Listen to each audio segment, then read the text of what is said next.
сәлеметсіздер ма? Сабақтың тақырыбы жылқының маңқа ауруы. Сабақтың мақсаты жылқының маңқа ауруына диагноз қою әдістерін және алдын алу шараларын меңгеру. Сабақтың нәтижесі жылқының маңқа ауруын қоздырғышын, індеттік деректерін, клиникалық белгілерін, диагноз қою әдістерін және алдын алу шараларын біледі. Маңқа көп жағдайда созылмалы өтетін дара тұяқтылардың жұқпалы ауруы.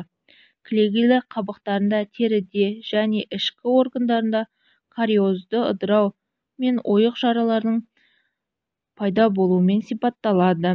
Таралуы қазіргі уақытта ауру тек қана Азия елдерінде ғана кездеседі. Біздің маңқа жойылған.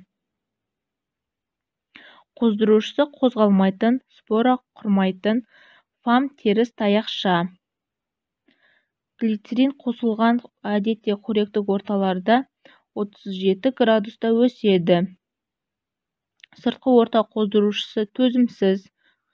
Ол күн сәулесі 24 сағаттан кейін, 80% қыздыруда 5 минуттан кейін өлтіріледі.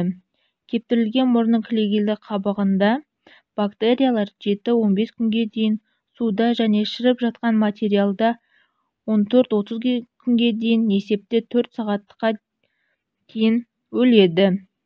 Хлорлы әктің, күйдіргіш натрийдің ерітінділері маңқаның қоздырушының сенімді түрде өлтіреді. Індеттік деректер: маңқаға дара тұяқтылар, жылқы, есек, қашыр бейім. Маңқамен адам да ауырады. Ауру қоздырушының бастауы мұрынның және терідегі ойық жаралардың секретімен бактерияларды бөліп шығаратын ауырған малдар.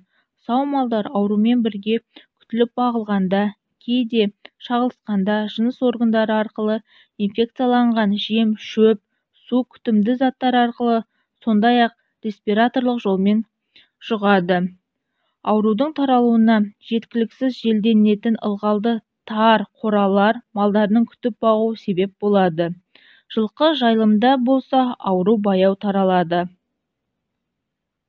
Клиникалық белгілері: жасырын кезеңі 2-3 апта. Ауру жіті, созылмалы, симптомсыз өтеді. Маңқа жіті өткенде дене температурасының жоғарылауы, тыныс алуының жиілеуі, мұрынның кілегейлі қабықтарында қызаруы, мұрыннан бір немесе екі жақты кілегейлі сорап ағуы, сирегірек құрғақ жөтел тәбеттің жойылуы байқалады. Бастың, мойынның, аяқтың, ұманың терілерінде кейін ішкі іріңді некрозды заттар мен ойық жаралар пайда болады. Зақымданған аяқтары ісінеді, ақсайды. 2-4 аптаның аяғына қарай мұрынның қуыстары пысқырғанда немесе жөтелгенде шығатын қанды іріңді массалармен бітеліп қалады. Жіті өткенде ауру 8-30 күнге созылады. Малдар тез арықтайды да өледі, немесе маңқа созылмалы түрге ауысады.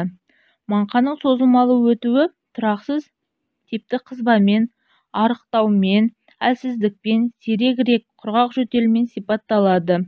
Мұрынның кілегейлі қабығында маңқаның ойық жараларының жазылып бітуінің нәтижесінде қорғалған тыртықтар немесе кішкентай дақтар пайда болады.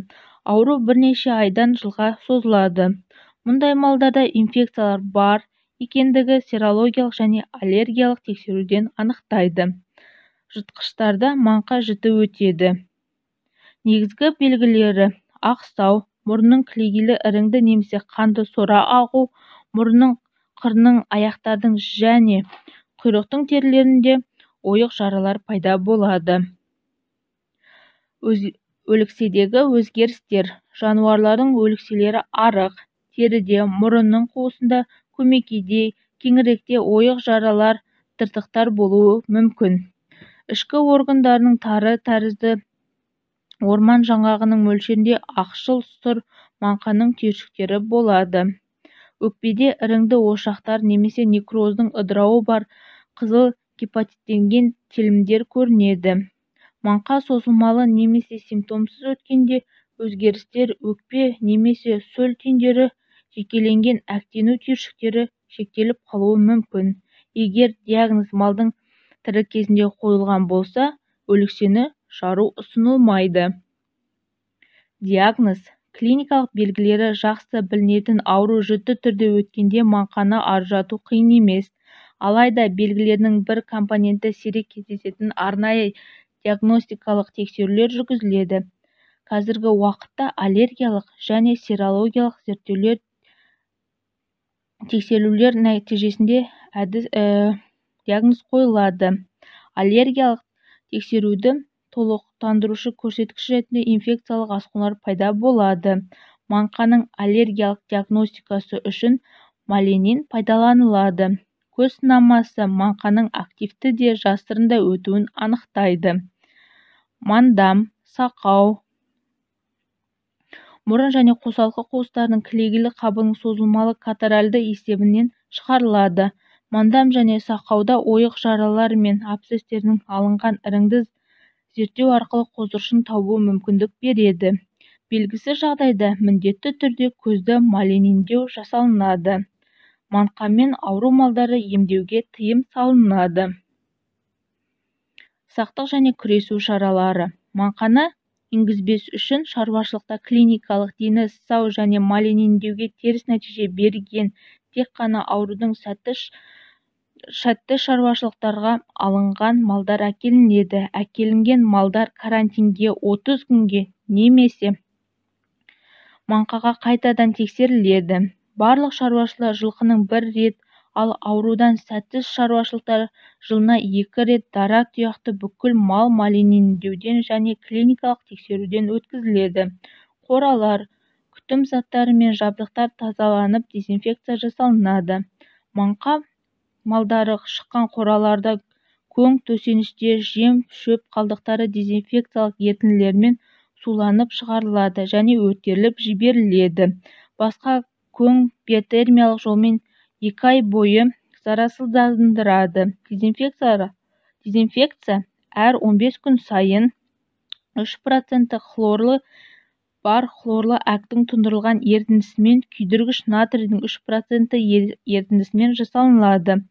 Аурудың ақырғы рет шығуынан кейін 45 күннен соң бүкіл малға бейімді мал басы көзі малениндеу әдісімен тексеріліп, 3 рет ауру жоқтығы расталған нәтиже алғаннан кейін ғана карантиннен алынады. Бірінші тапсырма. Түсіну кезеңі бойынша кестені толтырыңыз. Екінші тапсырма. Қолдану кезеңі. Маңқаның клиникалық белгілерін жазыңыз. Үшінші тапсырма. Талдау кезеңі бойынша сұрақ-жауап кестесін толтырыңыз. Төртінші тапсырма. Синтез кезеңі. Себеп-салдарлық диаграмма толтыру арқылы жылқының маңқа ауруының таралу жолдарын жазып, нәтижесінде алдын алу шараларын толтырыңыз. Бесінші тапсырма. Бағалау кезеңі. Вен диаграммасы арқылы маңқа мен сақау ауруының өзіне тән ерекшеліктерін жазып, ортақ белгілерін көрсетіңіз. Интернет ресурстар және үй тапсырмасы. Назарларыңызға рахмет.